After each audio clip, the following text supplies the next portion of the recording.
విజయవాడ పశ్చిమ నియోజకవర్గంలో ఎమ్మెల్యే సుజనా చౌదరి పర్యటించారు. నీటి డ్రైనేజ్ సమస్యల పరిష్కారానికి శ్రీకారం చుట్టారు. నియోజకవర్గంలో ఏమైనా సమస్యలుంటే తన దృష్టికి తీసుకురావాలని సూచించారు. యాక్సిడెంట్ జరగడం వల్ల కొన్ని రోజులు ప్రజలకు దూరంగా ఉండాల్సి వచ్చిందన్నారు. ఇకపై నిత్యం ప్రజలతో ఉంటూ నియోజకవర్గ అభివృద్ధికి కృషి చేస్తామన్నారు.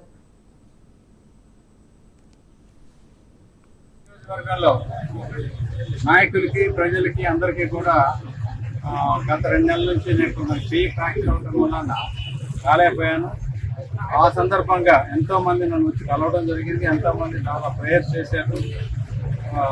టెంపుల్స్లో కానీ, మాస్లో కానీ, చర్చెస్లో కానీ అన్నింటిలో కూడా వాళ్ళందరూ కూడా హృదయపూర్వక కృతజ్ఞతలు చెప్తూ మనకు 1 year అయిన సందర్భంగా ఒకసారి అన్ని రివ్యూ చేసుకుంటే మనం కొంతవరకు చేయగలిగాం. నాకు ఎమ్మెల్యేగా నేను చేద్దామనుకున్నంత వరకు ఇంకా చేయలేదు అనేది నా ఉద్దేశం. చేయలేకపోయాను అనేది ఇంకా ఈ నెక్స్ట్ ఇయర్లో బాగా ఇంప్రూవ్ చేసి ప్రజాసేవలో నిమగ్నం అవుతాం.